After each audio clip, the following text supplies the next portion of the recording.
En los rincones más oscuros de la historia, hay nombres que brillan no por sus conquistas o su diplomacia, sino por el eco de sus excesos y la brutalidad de sus caprichos. Esta es la historia de una reina cuya lujuria era tan insaciable como su sed de poder. Una mujer que convirtió el placer en un espectáculo y la muerte en un entretenimiento.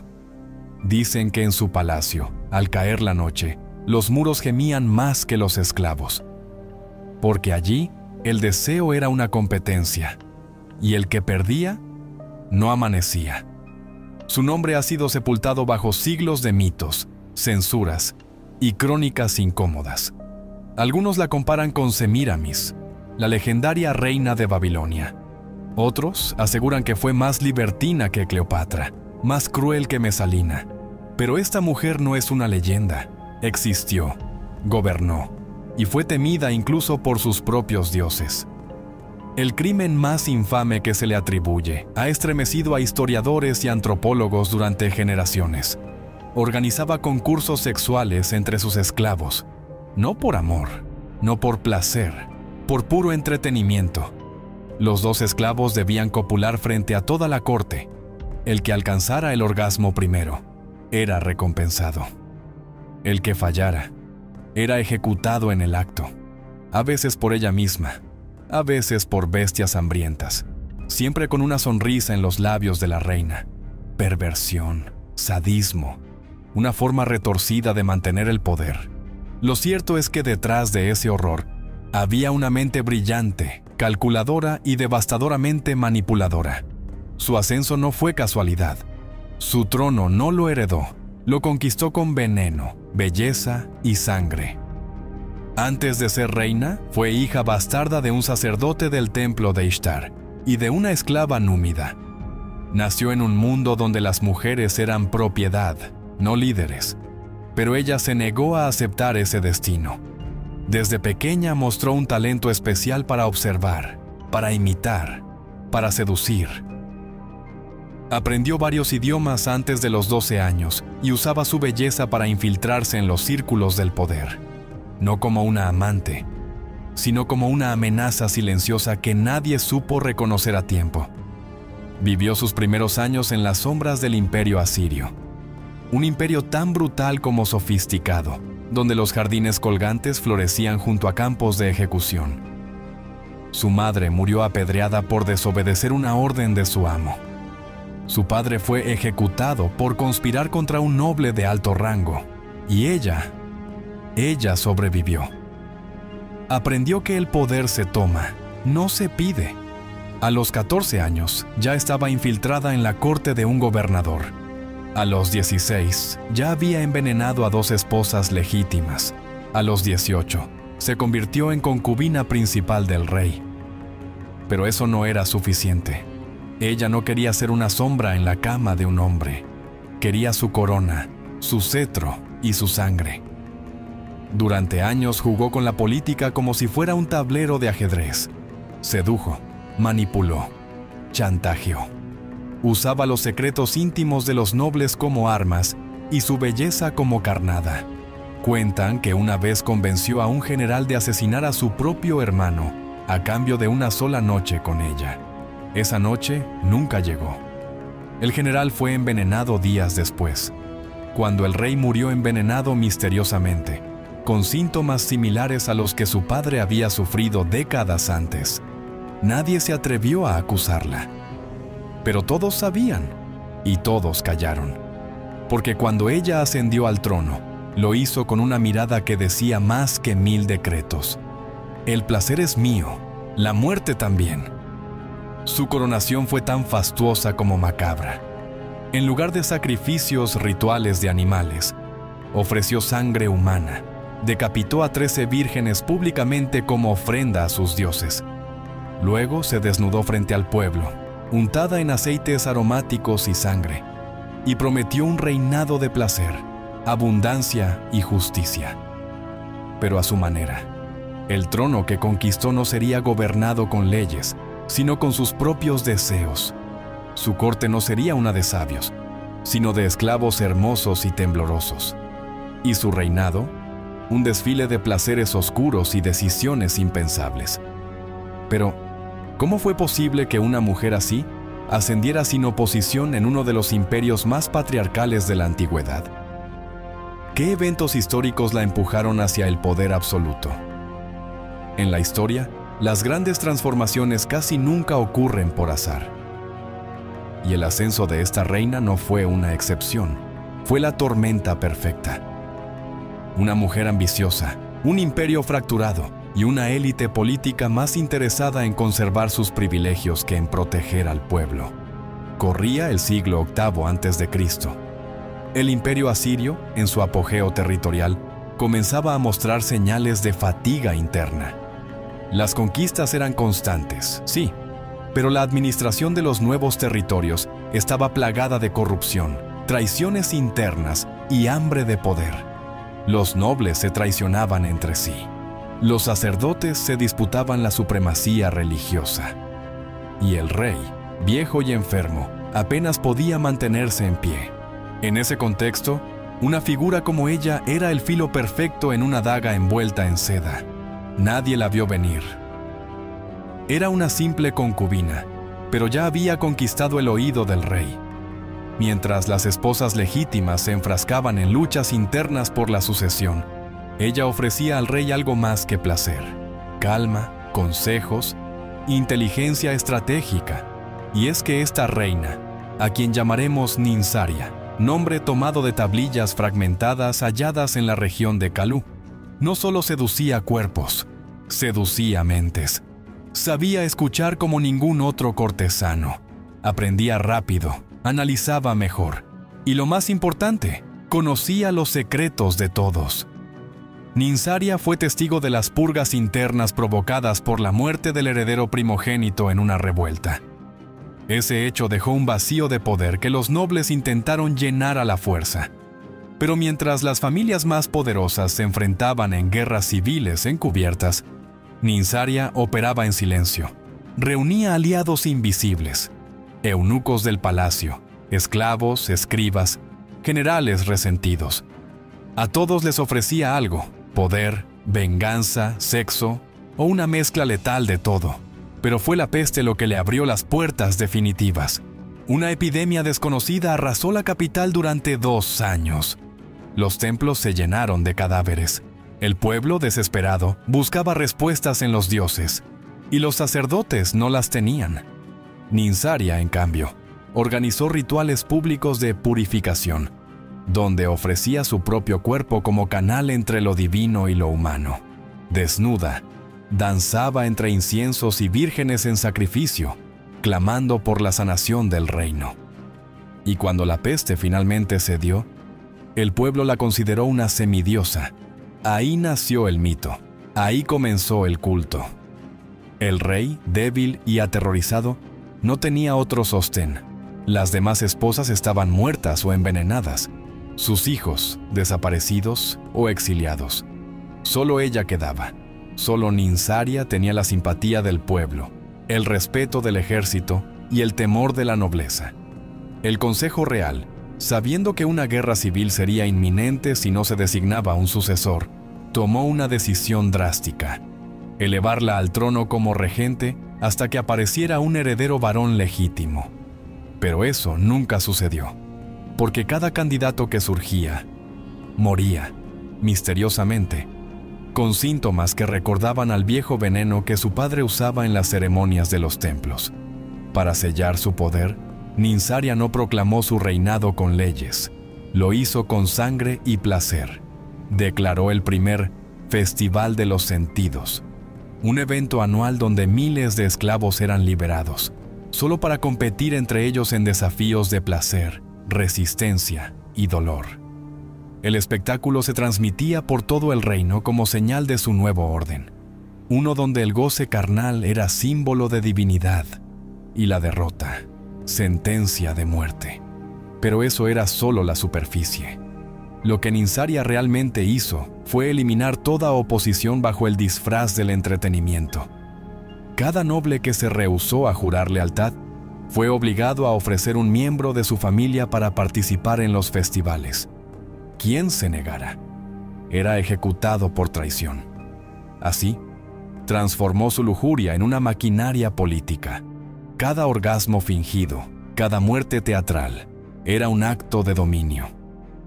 Los pueblos conquistados fueron obligados a enviar tributos no solo en oro o especias, sino en jóvenes de cuerpos atractivos, entrenados para complacer a la reina o servir como piezas en su perverso juego de corte. Los templos, convertidos en centros de placer y sacrificio, canalizaban el miedo del pueblo en forma de veneración. Y mientras el mundo exterior veía con horror o con envidia el reinado de esta mujer sin límites, Ninsaria consolidaba un imperio erótico donde la moral no existía, solo el deseo. Y la muerte como espectáculo. Pero, ¿hasta dónde puede escalar alguien cuando no tiene límites morales? ¿Cuáles fueron, realmente, los actos más atroces de su reinado? El reinado de Ninsaria no fue un simple desfile de lujos y excentricidades. Fue una ópera de sangre, deseo y destrucción cuidadosamente orquestada por una mente que comprendía el poder del miedo, tanto como el del placer. En esta página comenzamos a descender al corazón oscuro de su palacio.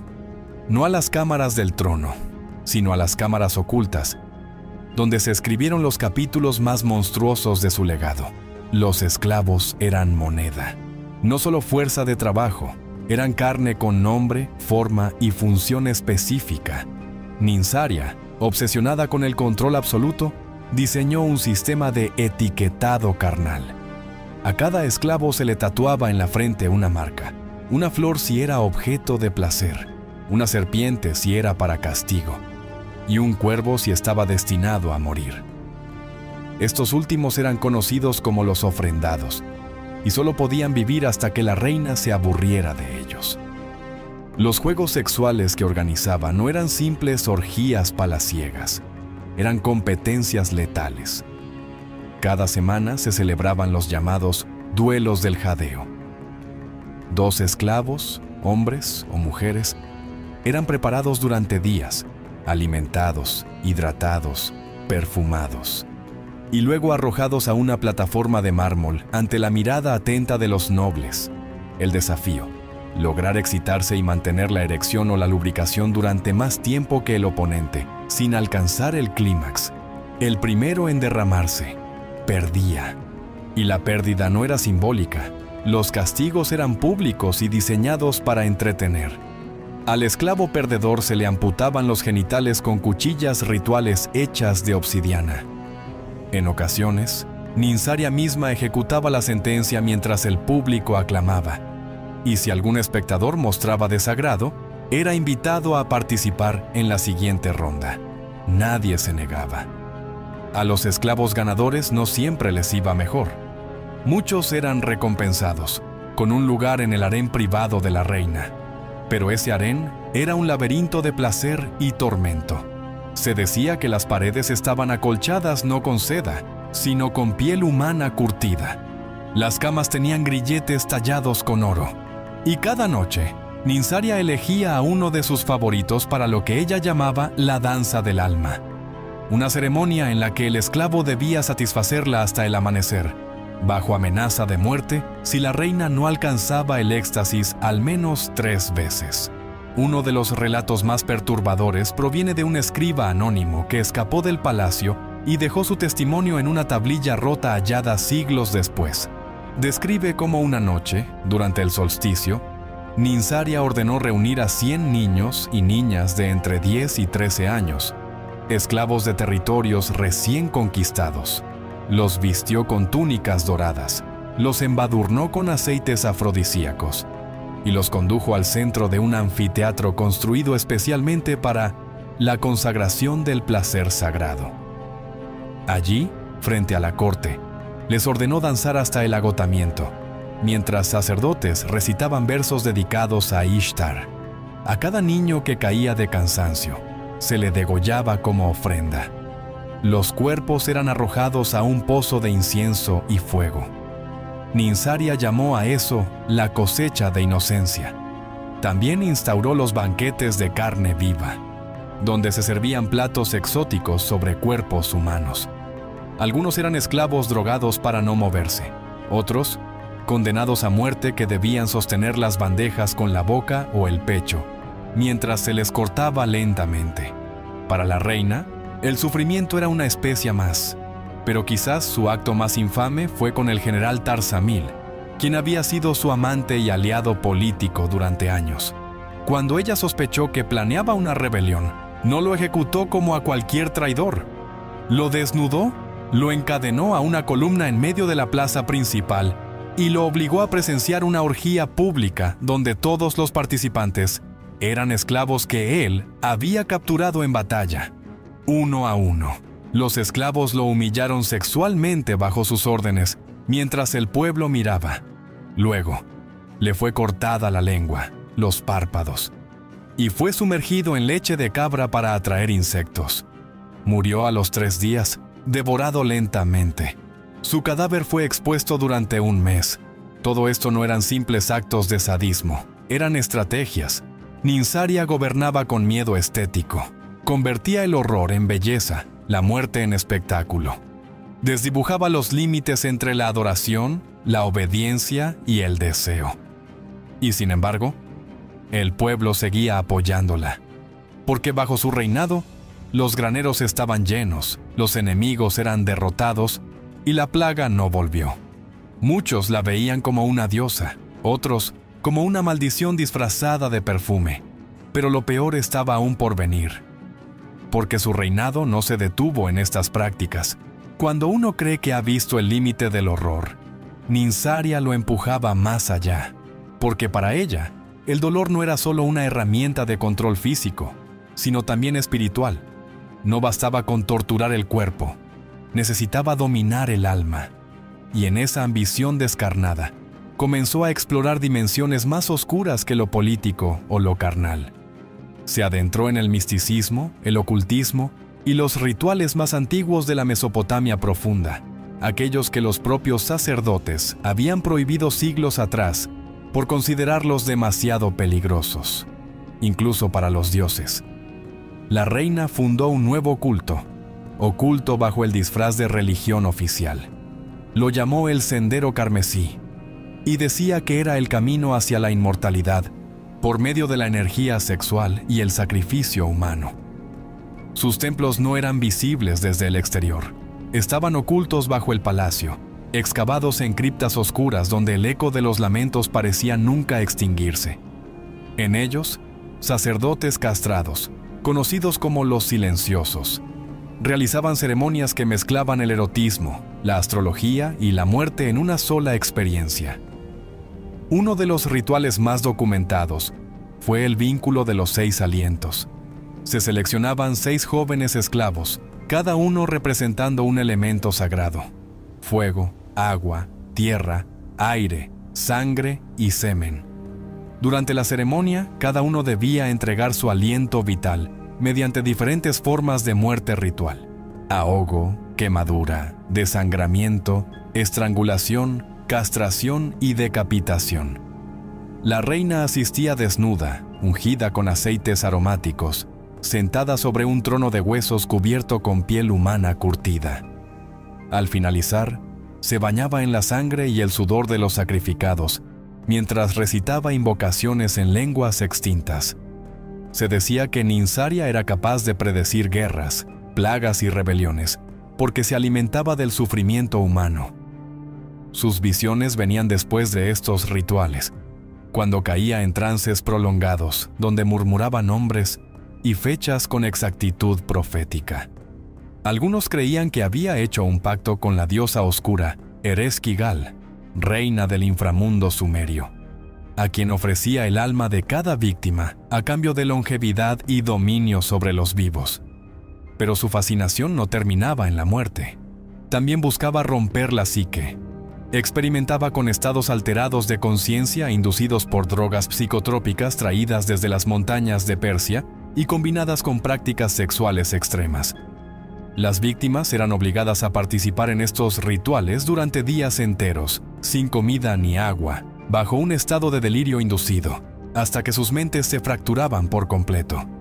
Los sobrevivientes eran usados como oráculos rotos, encerrados en jaulas de bronce, alimentados a gotas y exhibidos ante la corte como trofeos vivientes de su poder mental. A los prisioneros de guerra de alta jerarquía, Ninsaria no los ejecutaba en el campo de batalla. Los reservaba para lo que ella llamaba la devoción del enemigo. Los desnudaba, los marcaba con símbolos esotéricos en la piel y los ofrecía a sus seguidores como objetos sexuales y espirituales. Cada uno era violado en cadena mientras se recitaban cánticos a deidades olvidadas. El acto era grabado en tablillas ilustradas con sangre seca que se guardaban en una cámara sellada, el archivo de las voces silenciadas. Uno de los registros más estremecedores habla de la noche de las 1000 lenguas. Fue un castigo colectivo. Un grupo de escribas había falsificado informes de cosecha para ocultar un robo de trigo. En vez de ejecutar a los responsables, Ninsaria ordenó capturar a todos los escribas del distrito, culpables o no. Los hizo arrodillarse en una fila de 1 kilómetro y les arrancaron la lengua uno por uno mientras un sacerdote recitaba su nombre. Las lenguas fueron clavadas en un muro de obsidiana en su templo personal. Ese muro se llamó La Verdad Sin Voz y se convirtió en un símbolo de su justicia divina. Su reinado no era una simple dictadura, era un culto colectivo donde el placer, el miedo y la espiritualidad se entrelazaban hasta volverse indistinguibles. La reina exigía sacrificios diarios, no solo en sangre, sino también en voluntad. Cada súbdito debía ofrecer algo, un hijo, un secreto, una traición. Todo era canjeable, todo tenía precio. Y aunque sus métodos eran indescriptibles, su control era absoluto. Las rebeliones morían antes de nacer. Las conspiraciones eran traicionadas por sus propios autores, desesperados por ganar el favor de la reina. Nadie se atrevía a hablar en voz alta, ni siquiera en sueños. Sin embargo, toda oscuridad, por más vasta que sea, comienza a devorarse a sí misma. Los signos de desgaste empezaban a aparecer, cosechas fallidas, rumores de peste, alianzas desmoronadas, y una reina cada vez más dependiente de sus rituales, sus drogas y sus visiones. Lo que al inicio fue poder, comenzaba a parecer una maldición. La locura no llega de golpe. Se arrastra, se filtra, se mezcla con el poder, hasta que ya no hay línea divisoria entre reinar y delirar. En el caso de Ninsaria, su último ciclo de atrocidades marcó no solo la cúspide de su reinado oscuro, sino también el inicio de su descenso. Cuando ya no quedaban límites que romper, empezó a jugar con lo impensable, el alma humana como alimento, y el cuerpo, no solo como instrumento, sino como banquete. En los últimos años de su gobierno, la reina organizó lo que se conoció como las cenas del eclipse, celebradas solo cuando la luna ocultaba por completo el rostro del cielo. Estas cenas eran rituales caníbales disfrazados de liturgias. La corte entera se reunía en el Salón de los 1000 Espejos, llamado así porque sus paredes estaban recubiertas con planchas bruñidas que deformaban los reflejos humanos en grotescas visiones, y allí se servía carne bendecida. Nadie preguntaba su origen. Todos sabían que venía de esclavos sacrificados esa misma mañana. Pero Ninsaria no se limitaba a servirla. Obligaba a los asistentes a participar en el despiece. A cada noble se le entregaba un cuchillo de marfil y un cuerpo desnudo sobre la mesa. Debían cortar, sazonar y cocinar partes del cuerpo frente a todos, mientras se recitaban versos de purificación por consumo. Negarse era un insulto sagrado y se castigaba con la muerte, o peor, con el destierro del alma.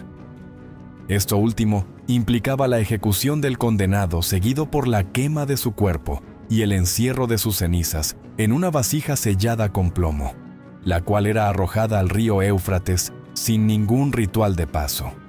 Para los asirios, eso era peor que la muerte. Era borrar a alguien de la existencia eterna. En uno de estos festines, Ninsaria sirvió el cuerpo de su propio primo, un joven noble que había intentado derrocarla en secreto. Mandó capturarlo y, en lugar de matarlo en público, lo engordó durante semanas, alimentándolo con miel y vino. debilitándolo con afrodisíacos hasta convertirlo en una ofrenda viva. Durante la cena, anunció su nombre. Lo exhibió como un manjar político.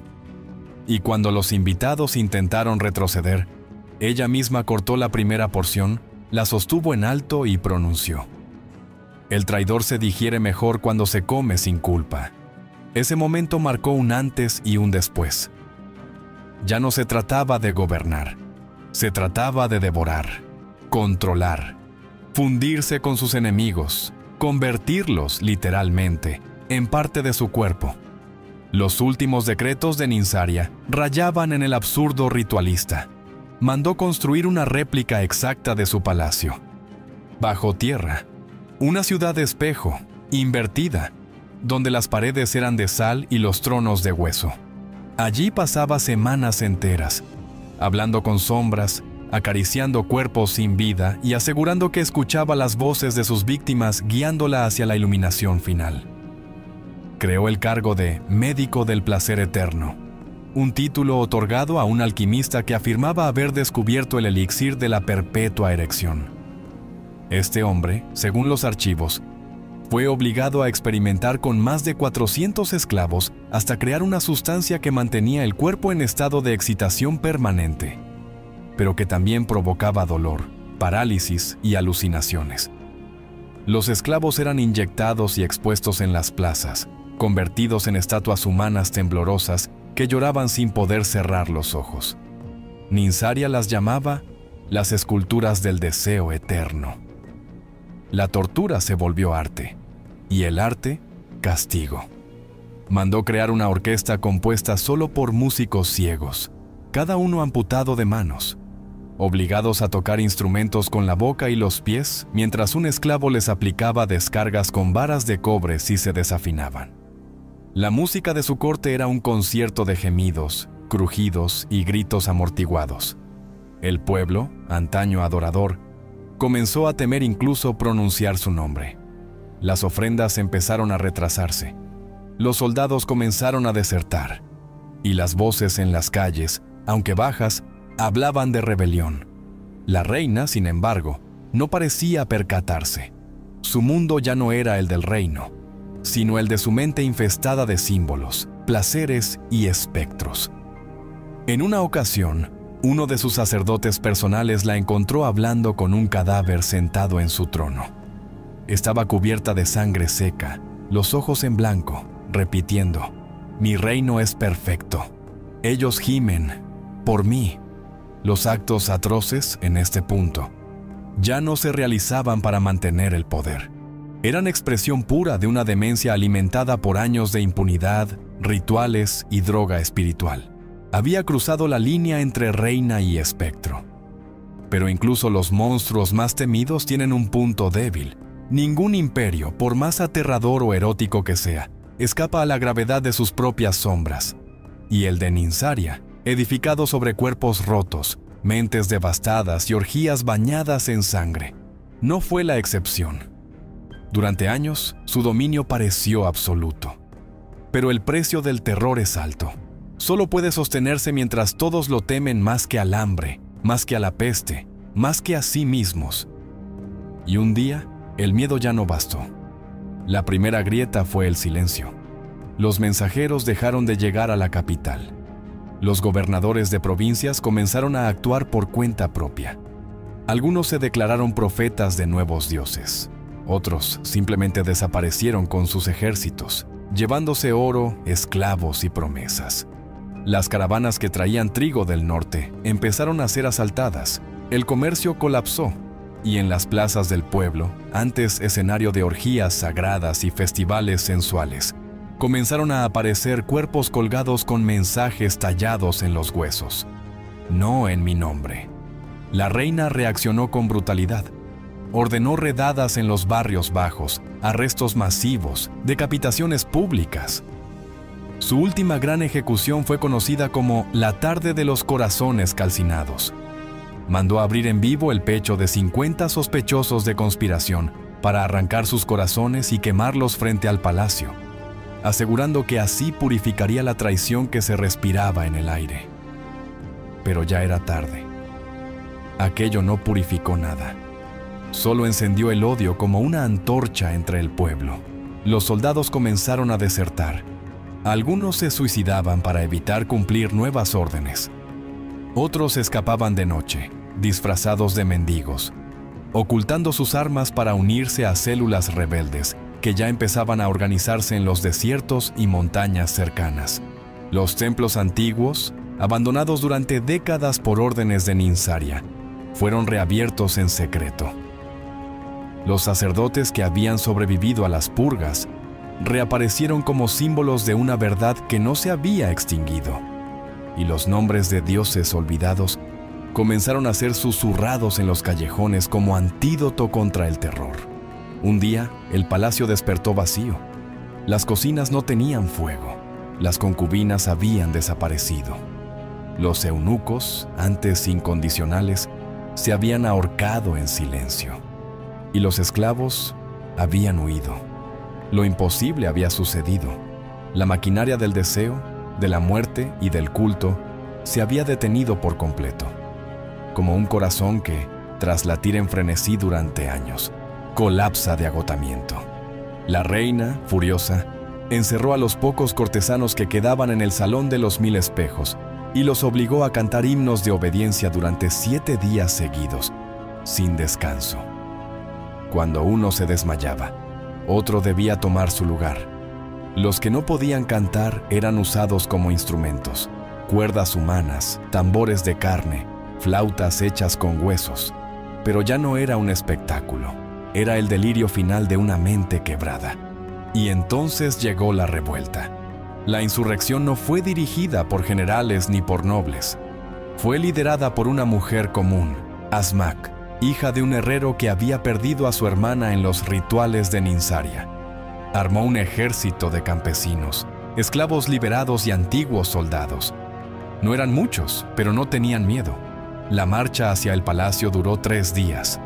A cada paso, más gente se unía. Al llegar a las puertas ya eran miles.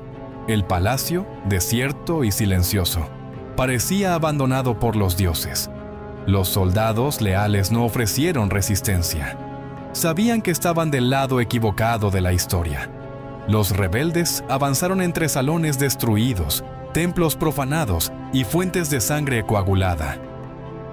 Encontraron a Ninsaria sola en el trono de huesos, con los ojos vacíos y el cuerpo cubierto de inscripciones hechas con su propia sangre. Se decía que había escrito su historia completa sobre su piel, desde su nacimiento hasta esa última noche, con una vara afilada de cristal.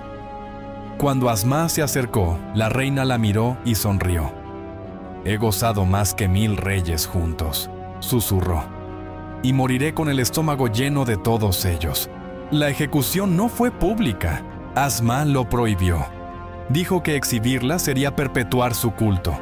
La enterraron en una cámara sellada, sin nombre, sin tumba, sin rito.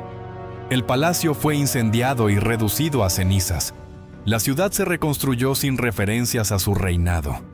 Las tablillas con su historia fueron destruidas, excepto unas pocas, ocultas por escribas valientes, que siglos después serían descubiertas por arqueólogos que no podían creer lo que leían.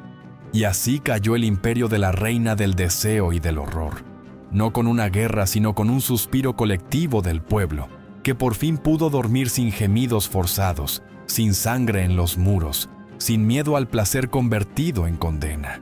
Pero su sombra aún persiste. Porque incluso hoy, hay quienes aseguran que su espíritu camina entre los templos antiguos, susurrando a los poderosos que el deseo es la forma más pura de control. Ninsaria no fue solo una reina. Fue un espejo oscuro del alma humana cuando el poder no encuentra freno. Su historia es más que una serie de actos atroces. Es una advertencia sobre lo que ocurre cuando el placer se convierte en ley y la moral en adorno. Muchos la han querido borrar de la historia, pero su legado sobrevive no en estatuas ni crónicas oficiales, sino en el miedo ancestral a los líderes que se creen dioses. Porque cuando el deseo de control supera la compasión, cuando se normaliza la humillación en nombre del orden, lo monstruoso se vuelve cotidiano. Ninsaria gobernó con belleza, con inteligencia y con un sadismo tan refinado que parecía arte. Convirtió el cuerpo en símbolo de obediencia y el sexo en arma. Sedujo a todo un imperio con promesas de placer eterno, pero dejó tras de sí una estela de muerte, locura y silencio. Hoy, quizás, ya no existan reinas como Ninsaria, pero sí hay quienes usan la fascinación, el miedo y el deseo como herramientas para someter. La historia no se repite, se disfraza. Y entonces surge una pregunta. ¿Cuántas veces hemos aplaudido el espectáculo sin notar que estamos en la jaula? Lo que vivió su pueblo podría repetirse, no con espadas, sino con pantallas. No con sangre, sino con obediencia disfrazada de libertad. Tal vez, la verdadera pregunta no sea si Ninsaria existió, sino cuántas Ninsarias están aún por venir. Gracias por ver esta historia. Si te impactó, comparte tu opinión en los comentarios. ¿El poder corrompe o solo revela lo que ya somos por dentro? Nos vemos en el próximo video. Y recuerda, el olvido es el lugar favorito de los monstruos.